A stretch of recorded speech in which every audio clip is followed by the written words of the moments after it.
नमस्कार दोस्तों, आप देख रहे हैं स्टॉक मार्केट एसटीवी और आज हम बात कर रहे हैं मंगल इलेक्ट्रिकल इंडस्ट्रीज लिमिटेड के बारे में। ये कंपनी साल 2008 में इनकॉर्पोरेट हुई थी और इसका मुख्य काम transformer components, CRGO coils, course और इलेक्ट्रिकल सबस्टेशन से जुड़े ईपीसी सर्विसेज में है। कंपनी का बिजनेस पावर ट्रांसमिशन और डिस्ट्रीब्यूशन सेक्टर से जुड़ा हुआ है, जो लॉन्ग टर्म में इंफ्रास्ट्रक्चर ग्रोथ के साथ बेनिफिट ले सकता है। अगर करंट मार्केट प्राइस की बात करें तो स्टॉक लगभग 337.10 के दायरे में ट्रेड करता हुआ देखने को मिल रहा है। कंपनी का मार्केट कैपिटलाइजेशन करीब 931 करोड़ रुपए के आसपास है।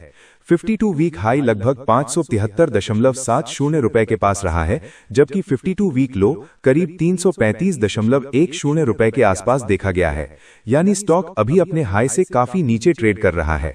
वैल्यूएशन की बात करें तो कंपनी का पीई रेशियो लगभग 21 देखने को मिलता है, जो ना बहुत ज्यादा महंगा है और ना ही बहुत सस्ता माना जा सकता है। बुक वैल्यू करीब 204 रुपए के आसपास है और प्राइस टू बुक रेशियो लगभग 1.8 से 1.8 के बीच है। आरओसीई लगभग 34% के आसपास है और आरओई भी लगभग 30% के आसपास देखने को मिलता है, जो ये दिखाता है कि कंपनी कैपिटल का यूटिलाइजेशन ठीक ठाक तरीके से कर रही है, हालांकि बहुत हाई रिटर्न कैटेगरी में नहीं आती। क्वार्टरली नंबर्स पर नजर डालें तो हाल के क्वार्टर्स में सेल्स में अच्छी ग्रोथ देखने को मिली है। एक क्वार्टर में रेवेन्यू करीब 90 करोड़ रुपए रहा, उसके बाद अगले क्वार्टर्स में रेवेन्यू बढ़कर 150 करोड़ रुपए के आसपास पहुंच गया। नेट प्रॉफिट भी इसी तरह इंप्रूव हुआ है, जहां एक क्वार्टर में प्रॉफिट करीब 4 करोड़ रुपए था और अगले क्वार्टर्स में ये बढ़कर 13 से 14 करोड़ रुपए तक पहुंच गया। ईपीएस भी लगभग 1.8 रुपए से बढ़कर 6 से 7 रुपए के आसपास आता हुआ दिखा है, जो अर्निंग्स ग्रोथ को इंडिकेट करता है। एनुअल परफॉर्मेंस देखें तो पूरे साल की टोटल इनकम लगभग 550 करोड़ रुपए के आसपास रही है।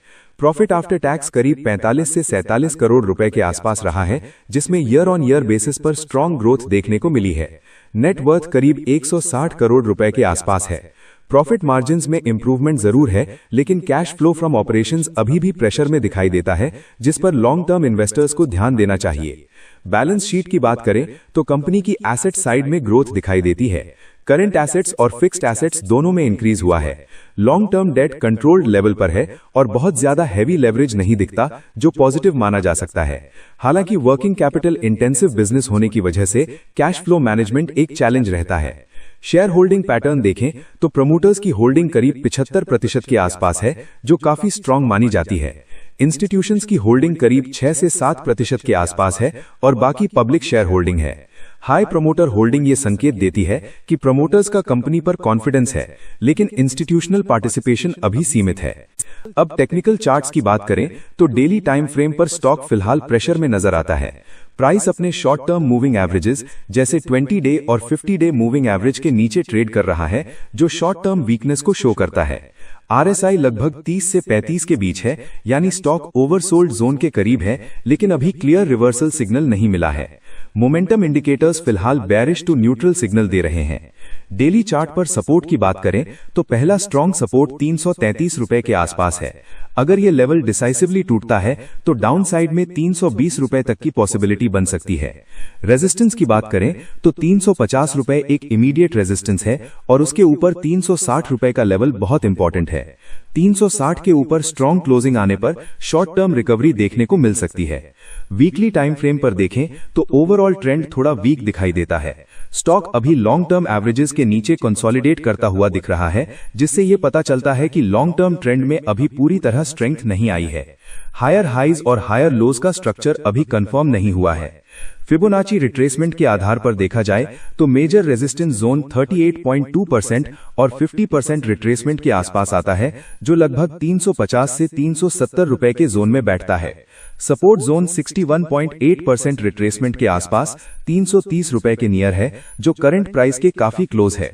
यही वजह है कि 330 से 335 का जोन बहुत क्रूशियल माना जा सकता है। अब ओवरऑल कंक्लूजन की बात करें तो फंडामेंटल्स के हिसाब से company average to good category में आती है। रेवेन्यू और प्रॉफिट ग्रोथ है, आरओई और आरओसीई स्टेबल हैं, डेट मैनेजेबल है, लेकिन कैश फ्लो और वैल्यूएशन पर नजर रखना जरूरी है। टेक्निकल चार्ट्स फिलहाल वीकनेस दिखा रहे हैं।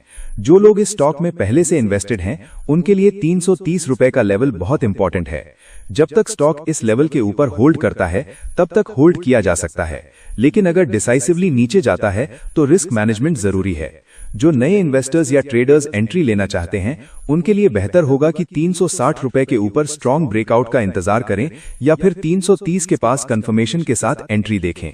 यह एनालिसिस सिर्फ एजुकेशनल पर्पस के लिए है, किसी भी तरह की बाय या सेल की डायरेक्ट रिकमेंडेशन नहीं है। मार्केट में निवेश रिस्क के अधीन है, इसलिए निवेश करने से पहले अपनी रिसर्च जरूर करें या फाइनेंशियल एडवाइजर से सलाह लें। अगर आपको ये डिटेल्ड एनालिसिस पसंद आया हो तो वीडियो को लाइक करें, अपने दोस्तों के साथ शेयर करें, चैनल को सब्सक्राइब करें और कमेंट करके जरूर बताएं कि आप इस स्टॉक के बारे में क्या सोचते हैं।